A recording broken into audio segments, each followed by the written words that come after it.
need to convert an MP3 to the open OGG Vorbis format. This workflow is useful when a web, game, or open format workflow calls for OGG.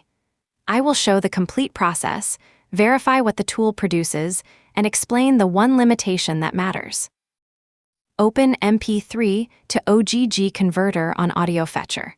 The media processing workflow runs locally in your browser, so the selected file is not uploaded to an AudioFetcher media server.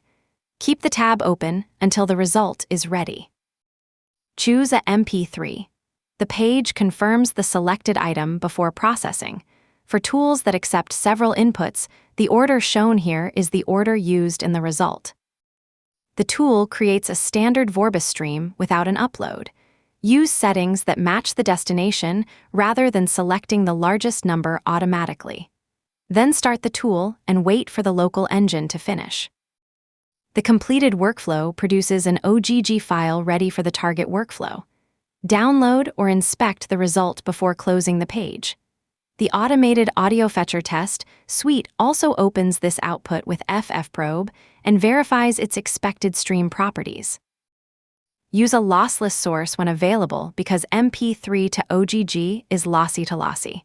Keep the original until you have listened to or inspected the result. The direct tool link and a written summary are in the description.